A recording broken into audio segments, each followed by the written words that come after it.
dalawa, tatlo, apat, lima. Ala. Lima. Handa. Splunk Festival. O meron pa. Grabe. Sa una na daanan namin guys, apat din. Ano lang, few meters away lang, siguro 100 meters. May apat naman na parang na domino effect na. Sunod-sunod sila. Tapos, ayun, sumunod. Lima, mga malalaki naman. 5 naman. Mga van. Kaloka. Splunk. Anyway, good morning. Grabe, tsaka ng skin ko. It's 7:40 na. NLEX na kami guys. O, meron pa rito.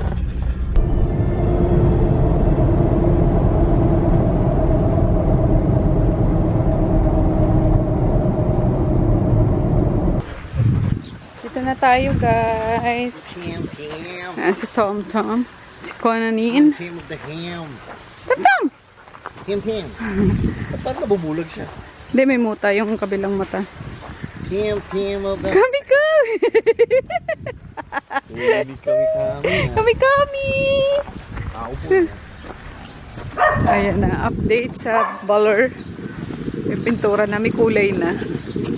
Ayan.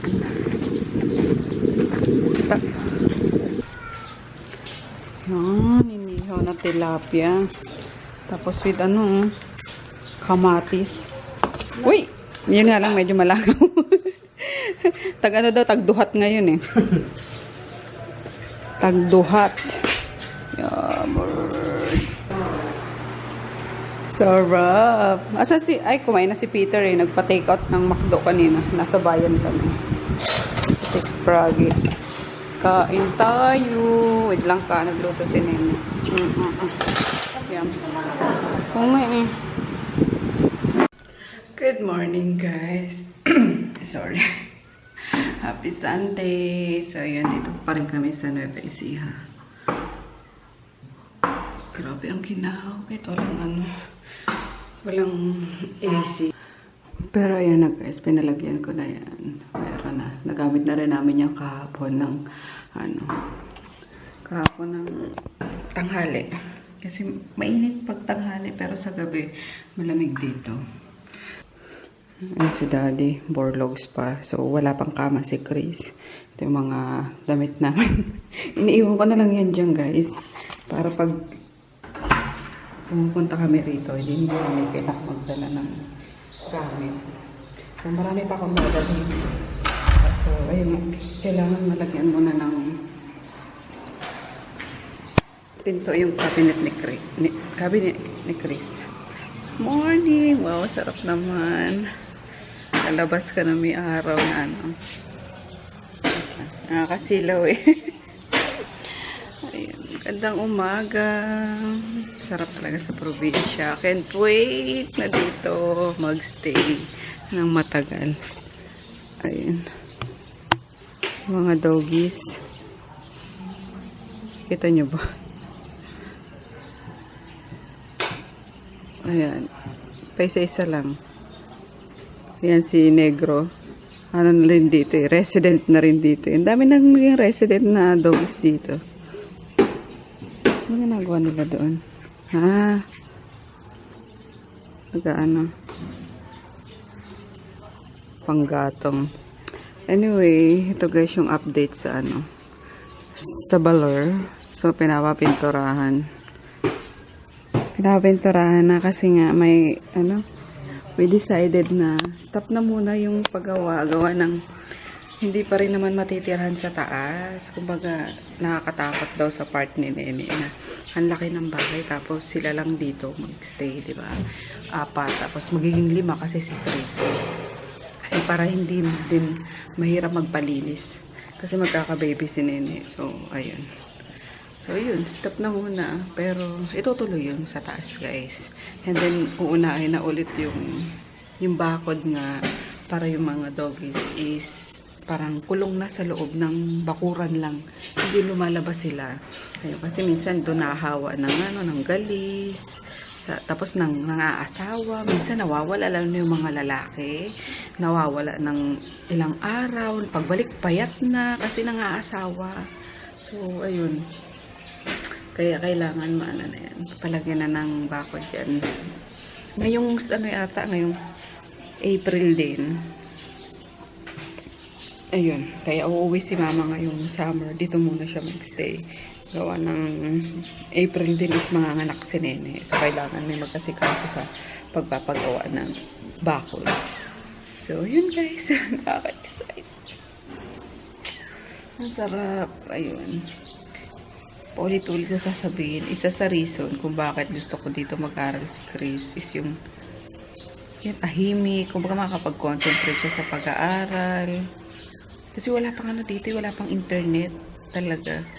So, kailangan mo pa mag-unli surf, basta mag, sa Globe. Globe ang malakas dito eh. So, yun. Tapos, pag gising mo sa umaga, ganyan, huli ng ibon ang maririnig mo, tilaok ng manok. Tapos malapit pa yung simbahan, nandyan lang, walking distance lang. Narinig yung mga ibon. Ang sarap, no? So, yun. Tapos pag dito na rin kasi si Chris, guys, yung kahit 1 month kami mag-stay din dito, diba? Mag-restock lang ako mag-restock ng paninda. So, masarap. Parang, kailangan ko din kasi makapag-rest, guys. Gawa ng, ayun nga, nagtatry tayo, mag-conceive.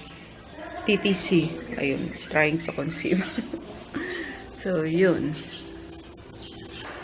O, diba kasi ang luwag, tapos walang mga nakatira. I mean, sila Nene lang. So, natatakot to siya. So, pwedeng dito kami matulog habang nag-stay kami sa kwarto nila Mika. Ayan yung na chiching. Ang cute. Yung tent niya. Ayan. Tapos, ito yung mga carpet sa apartment. Yung dinala ko na nga dito. Gawa ng iniihian ng mga togis doon. Tinanggal ko na lang. So, ayun. Ang gandang klase nito, guys. Mura lang to. Doon sa sa Harrison Plaza ko to nabili. Doon ang bilihan ng mga carpet, doon bumibili ng mga big time na talaga. Mga pang-mansyon. Ang dami kong nakakasabay na doon. Pero hindi ako big time. Naki-ano din tayo kasi mura. So, yung kung naghahanap kayo ng carpet, pumunta kayo doon sa Harrison Plaza. Doon yung mga bilihan ng carpet. So, yeah. Ito, pwede ko magamit kapag nandito kami.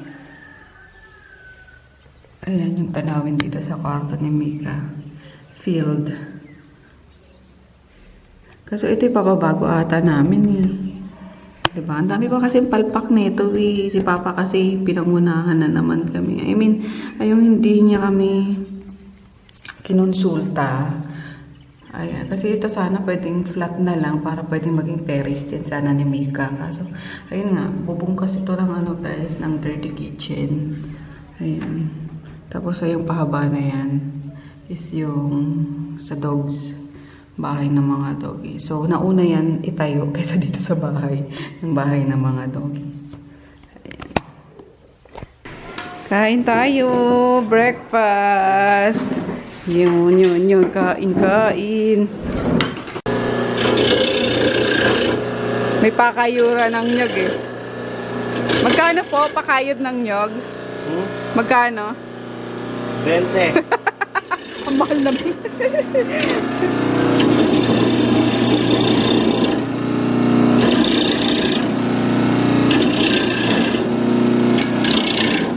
Ayun na. Ano yun? Gaginit. Dalo ka. Inakyat nila yung nyog. Ay, hindi yan. Yung inakyat niya. Ito? Ito, ano pa to? Yung muna yan. Again. Inakyat nila. Fresh na nyog. Daming nyog dito eh. Inaakyat lang pag magkagata ka. Hey guys! Pauwi na kami. Kakaalis lang namin sa bahay. Ayun. Hindi ako masyado nagbablog kapag nandito kami kasi wala namang iba vlog. Ayun. Sinusulit ko yung yung overnight na pahinga namin. Diba? So anyway, yun, nasukat na natin yung bintana ni Chris. Na visit na natin mga babies. Tapos nabilin ko na kay Nene at kay Richard yung mga dapat ibilin. So, yun. Uwi na tayo. Kasi may pasok bukas si Chris. pasok pa sila. Kaya kailangan pa nilang pumasok. parang ay, wala nang masabi, no? Anyway, ayun. See you bukas. Parang paalam agad din, no? Ay, wala namang magaganap. Ano lang naman. Biyahe. So, ayan. Ganda ng kalsada dito. Medyo makurve lang kapag kabanda doon. Ano ba yun dati? Kaya ayokong bumabiyahe, guys, ng gabi. Pag galing kami sa Pasay, ayoko nang bumabiyahe kami ng gabi papunta rito or gagabihin. So, lagi kaming madaling araw umaalis sa sa Pasay. Tapos pag dito naman, carry lang yung mga ganitong oras. Mga alas 5 o ganun. Kasi sa NLEX, kasi madadaanan is maliwanag na. Dito kasi pag walang wala pang mga ilaw. So totally kadiliman dito. Kaya nakakatakot bumiyahe ng gabi. Yung ilaw lang ba ng sasakyan, ikaw anong tawag din? Nakadepende sa ilaw ng sasakyan mo. Diba? Kaya mabuti na yung safe lagi. Kaya ganun ang biyahe namin kung mapapansin nyo. Madaling araw kami umaalis sa Pasay. Tapos dito naman is hapon. So, ayun. Diba? Din ako naglagay sa mukha ko kasi biyahe lang din naman. Yan ang kaganda pag may pag may sarili kang sasakyan. Kahit anong suot mo, kahit anong itsura mo, pwede kang umalis. Diba? Kaso yun, hindi siya focus. Ang dry ng lips ko. Ayan, ng ating driver. Mamaya kami. Magpapalit kami pag inantok na yan. Lagyan ako. Huwag naman ganyan Sabihin mo na sa akin, tapikin mo na ako na inaantok ka na. Hindi pa ka naantok. Kasi yung tag dito, guys, siguro mga first few months sa amin ni Tonton. Tapos bumabiyahe kami ng malayuan papunta rito. Alam nyo ba ginagawa nila? Kasi di pa ako nun confident mag-drive Ang ginagawa niya, kinakagat niya na lang yung sarili niya para magising siya. Awang-awa ako sa kanya nun Panali. Panali. Hello guys. So we're here na sa Shell. NLEX na kami, guys. Hindi pa Shell of Asia. Sa bahay mo na ayusin. Ito dito nga Akala ko nilagyan mo na ng Wala nga. Kala. Yung kasi, tawag doon yung PAA doon. Yung isa tumitingala. Grabe, maputla ako. Wala talaga akong nilagay na kahit Ay, shucks. Lakas pala baka ko. So, ayun guys, magpapalit na kami ni Daddy. Kasi, from kanina, from bahay, is siya nag-drive. Tapos nag-stop over kami, nag-CR. Tapos ako na. So, ayun. Medyo naligaw kami ngayon. I mean, iba yung namin, yung dinaanan namin. Kasi dapat, Heron na kami Abalo, magpas kami. Napunta kami ng Pangasinan. Totoo, kasi may kausap ako. Ay, alam ko naman na yung daan. Kaso, ayun nga, may kausap ako sa telepono. So, hindi ko na-instruct si Daddy sa sa direction. Yan pa naman is, wait lang, pa. Siya pa naman talaga is, wala siyang nakaasa siya sa akin sa direksyon. So, ayun, napansin ko parang ang tagal nung lilikuan natin pakaliwa, papuntang T-Plex. Tapos, ayun nga, nasa na pala kami, Rosario na kami. Rosario, Pangasinan, guys. Nakarating kami doon, diba? So, ayun. Sayang yung isang oras namin, pero okay lang, nandito na kami sa lesson learned na lang yun, na huwag akong mag-cellphone kapag nasa biyahe kami. Lalo na't gabi. So, ayan, nag-ano din si Daddy hindi na talaga ng camera na to. Super, parang crystal clear. Naku, nagpagwapo pa. Sira ulo. Para makain na tayo. So, time check, it's 9 o'clock. So, 5 kami doon umalis. Dapat 5, 6, 7, 8, 9. Dapat papasok na kami ng Maynila. Mama to. Kaso, ayun nga. Yung dulo lang para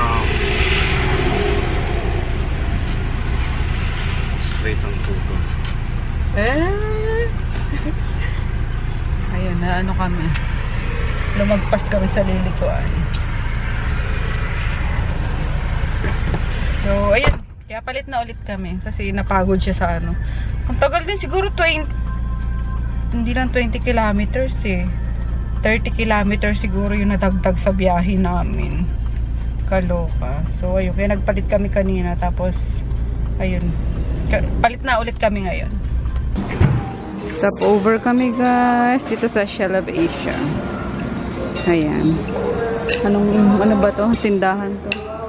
Wala, kalimutan ko. Basta dito sa Shell of Asia to. Kaya favorite stopover namin. Lomi lang sa akin. Tapos, ano kay dati? Katapsilog. Tapsilog. Kabayong tapos. Hindi nga. Ayan, kain muna tayo. Kain tayo guys. We're here sa Cafe Mary Grace. Daddy, yung cup mo na. I forgot to cut my hair. Okay, sige. It's a very good excuse for me to not remove my cap. Anyway, ayun, dito ulit kami sa ano? Sa... Anong tawag? Ano? Classic. Lasik. Hindi. Pinupunta natin sa Kato. Kato. Ayun, for some test. And then, lunch muna kami. Kasi 1.5 hour pa aantayin sa resulta. So, kain tayo. Hello guys! So, we're here again sa Seascape. Andito na rin si Chris. Nasundo na namin. So, dito na kami magla-lunch con dinner. Potla ko na naman. And lipstick. Yung... Tabi mo na. Natutuloy ito. Sorry. Park lang si Daddy. Ang laki naman. Grabe. Wala bang ano? Maliit lang. Oo. Grabe naman yan. Mga magkano yan? 250 pesos per 100. So, mga... Is 2,500. Oo nga eh. Gamba, mami, gamba. Gagamba to. Labas po ano maliit. Okay. Pati nga yun, Daddy. Ito, mas lipid pa ako din. Mami. Ano nagagawa? Shrimp na lang, anak. Huwag na yan. Ano nagagawa ng mga maliit? Sige, pag ikaw naisipit niyan, yari ka. It's okay. Appetizer muna guys. Chicken fingers and calamares. Kain. Yay! Black pepper shrimp. Bagong flavor guys. Yes, Bago lang anak. Yes, ma'am. Pero madami na rin order nila. Kasi ano siya, ma-aroma mo eh. Oo nga, bango eh. Pagka-open mo pa lang eh. Eto, pinaseparate ko guys yung mussel tsaka ano. May dagdag to kuya. Charot. Thank you. Ayun. Ano na lang po yung oyster po. Oyster na lang. Kain tayo guys. First, ang gwapo ni kuya. Ang gwapo at gaganda ng mga stuff dito. Kain tayo. Ang laki ng mussel dito guys. Ooh, imported pa raw ito eh.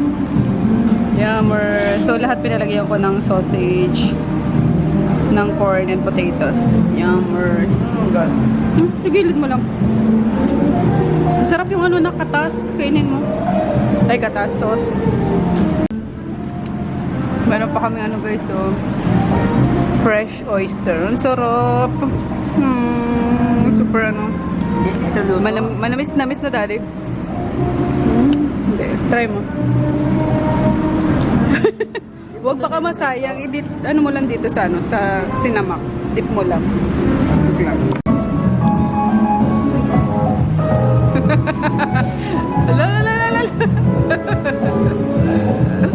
Ayun guys, aftermath, yung mga oyster. Sana.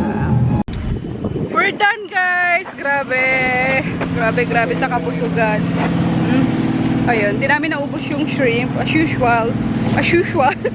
Ano ba? Yung shrimp talagang ano, hindi madalas maubos. Sana naman kasi minsan sila naman magano. Yung peeled na gusto mo. So, ayun, thank you so much sa mga taga-boiling crab sa pag-asikaso sa amin. Ayun, mega bundat ako. Grabe, sarap-sarap. Kaya kami mag-basketball ako. Sports naman yun. Tinatakot ko si Chris. Sabi ko madaming mumu dyan, no?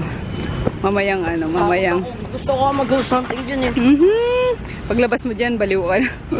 I'm already Baliw. on. Loading. Bawal sabihin. Starts with the letter D. Let's go na. Oh, ikunin mo to. Wala si ano, si Miss Maganda. Wala. Doon sa ano. Sabi nung pagbalik ko eh, bibigyan niya ako ng ano. ng dagdag. Pero dinagdagan naman kanina yung ano, yung mussels. Grabe. Ang sarap naman kasi talaga nung ano nila. Tahong nila, napakalalaki. So imported pa daw yun. Kaya binabalik-balikan ko talaga. Every time na nag-crave ako. So yeah, let's go home na. Yung mga fur bebes natin. Gusto pa nito manood ng movie, Daddy? Bet mo pa ba? Umuwa? Tuloy natin yung possession of the Ay, doon na lang. Madaming inano si Daddy mo eh. Madaming dinownload eh. Mami, Let's go home. gusto mo mag-basketball? Well, Sa Nueva Ecija, tingnan mo, pagpunta mo dun pa yung yung masa. Uy, Dapat may ano kami guys. Wait lang anak ha. Drop na muna kita. Dapat may nag-invite sa akin mag-bazaar dyan sa ano, sa Senado. Kaso hindi kakayanin kasi nag-extend kami sa ano, sa Alabang. Pakaliwa ka dyan, Daddy. Ako ng World Trade. Busog na busog ako, grabe. Kaya ayun. Tapusin muna namin yung bazaar sa ano, sa Alabang. Saan na kaya pala yung dalawa na yun?